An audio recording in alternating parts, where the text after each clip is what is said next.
The history of warfare, man learned that the best formula for victory was compounded of striking power, mobility, and self-protection. The U.S. is easily the most powerful country to have ever existed, and it certainly spends more on its military budget than any other country does today.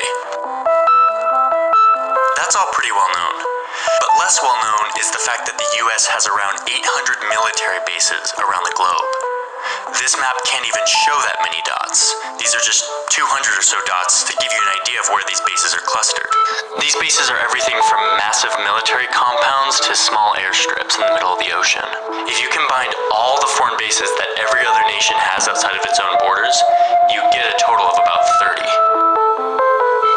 There's never been a country with such a massive global presence. And the big question is, how did these bases get there in the first place? And how much is it costing U.S. taxpayers to keep them open?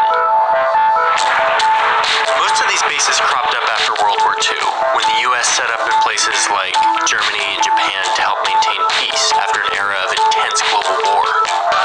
But we cannot expect these people to discard Nazi ideas with the casual air with which they abandon their uniform. Slowly, steadily, they must be taught the fundamentals of democracy. Our task is to supervise this training in democracy.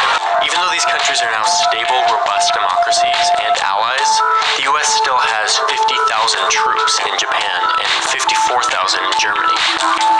The Korean War brought an influx of American infrastructure into the Korean Peninsula, where we now have 28,500 troops stationed.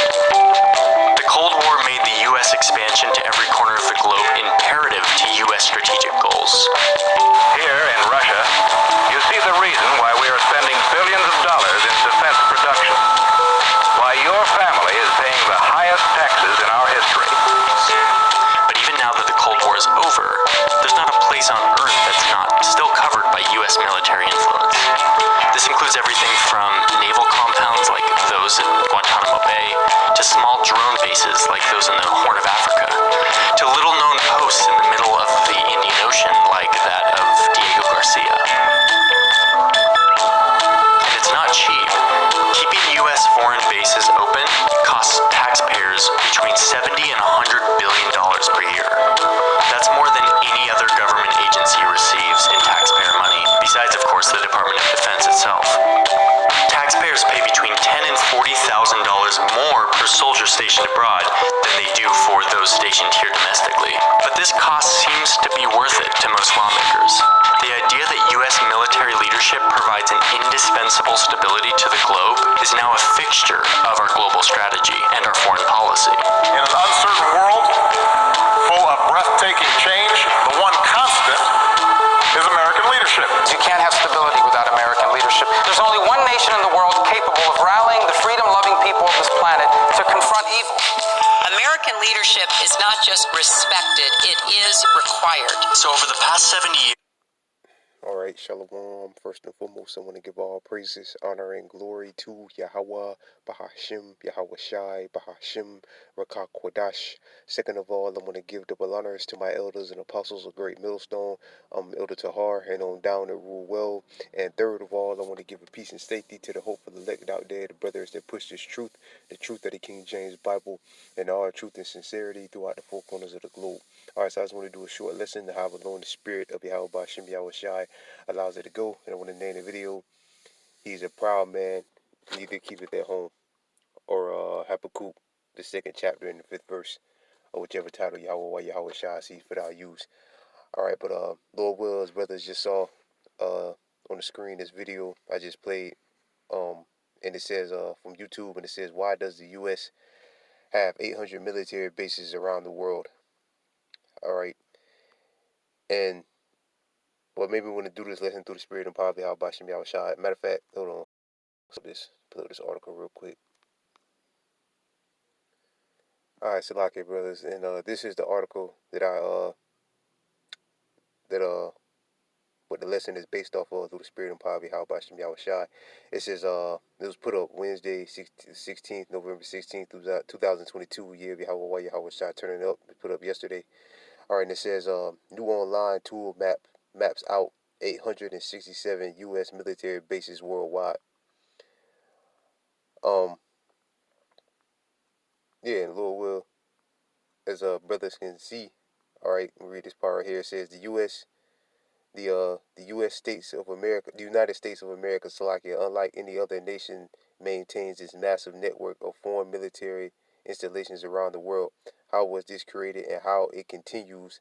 Some of these physical installations are on lands occupied uh, as spoils of war, right? As spoils of war, all right. And this devil, has done, but like this one says right here, it says 800, and this was put up 7 years ago. So he continues to take peace from the earth, like the scriptures say, um, that the red horse was gonna do. He was set up to take peace from the earth. All right, and there's more proof that the so-called white man is Esau Edom. All right, because no other nation, all right, out there is doing this in the last days. They have 860 bases around the world. All right, so who else could Habakkuk the second chapter be talking about? All right, he being a proud man, keepeth at home, but enlarges his desire as hell. The so-called white man. No other nation out there is doing this. All right, got 867 military bases around the world.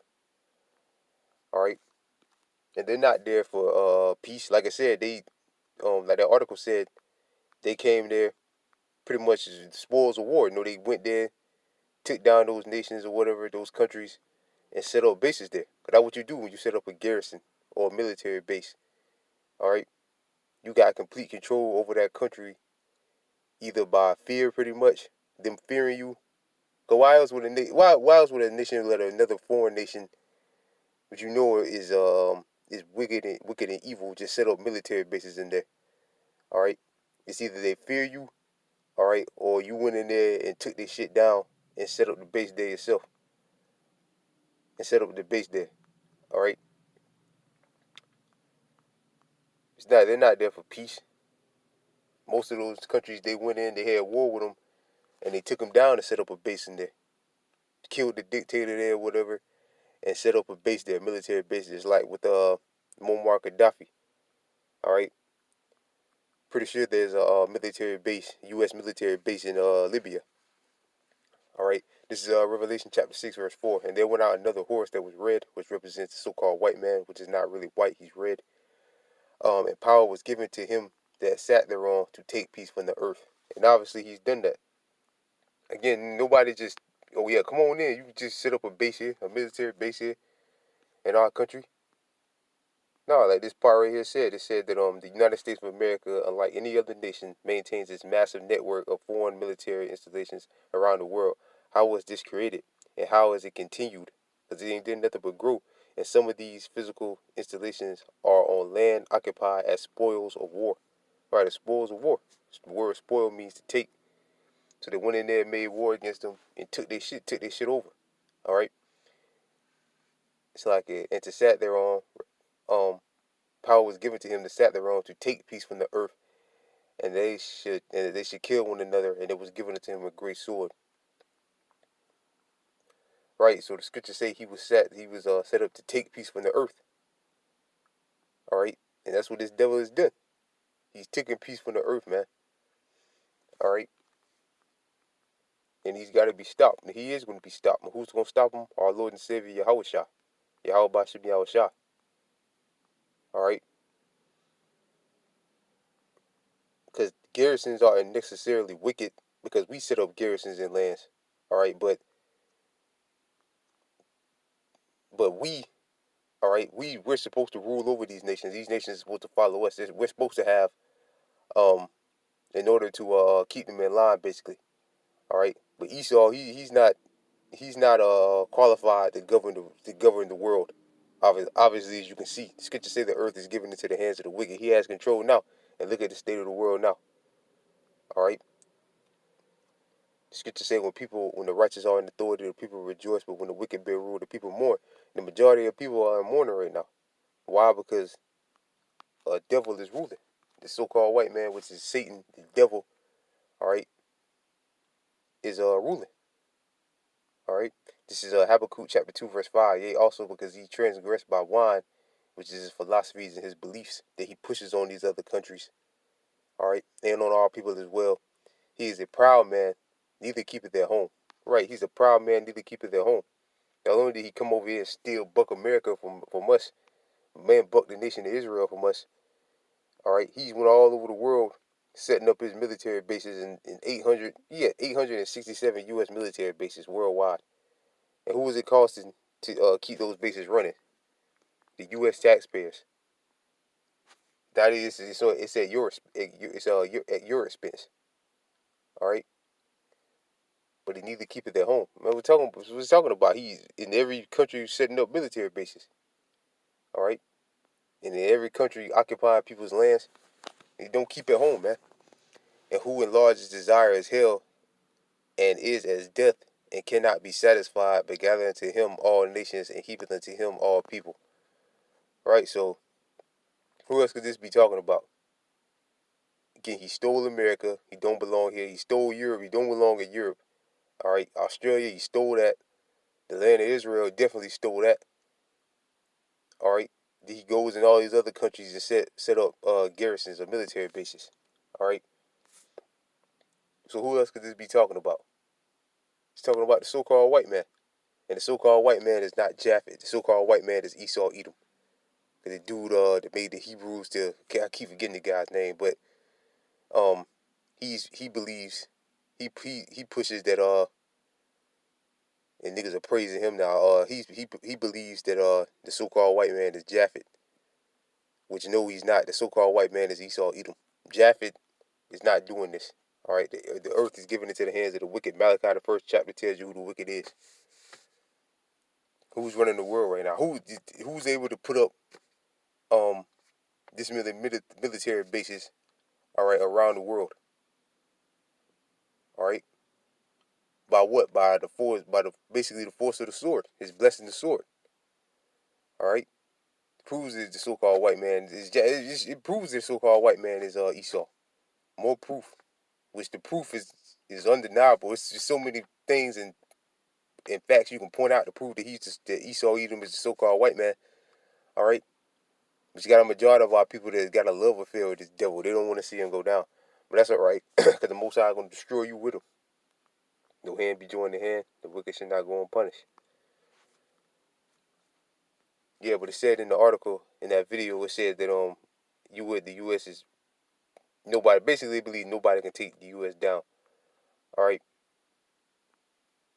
but the Lord will down, man. All right, this is Revelation chapter 19, verse 11. And I saw heaven open, to behold a white horse, which that white horse represents the so-called UFO. That's another thing that dude teaches that he said that UFOs are nonsense. All right, basically UFOs ain't in the scriptures.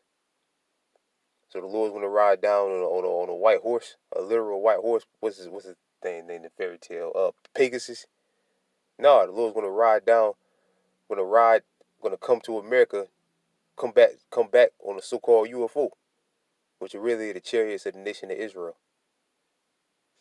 And he that sat upon him was called faithful and true, and in righteousness he do judge and make war. Who is he coming to make war against? The so-called white man, and the other nations as well, but mainly the so-called white man.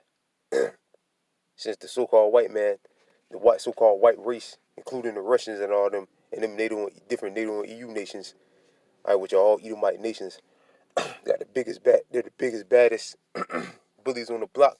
Well, Yahweh Shah is gonna come. It's like Yahweh Shah is gonna come and take them down.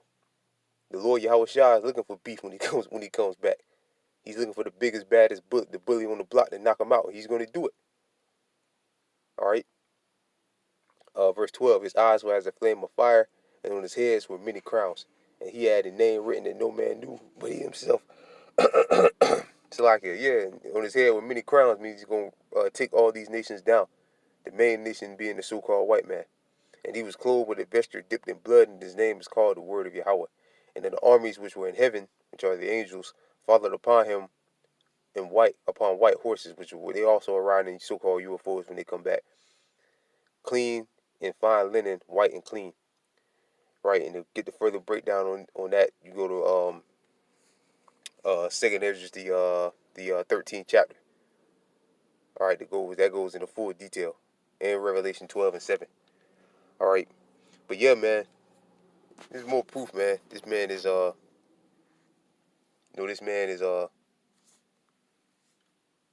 definitely because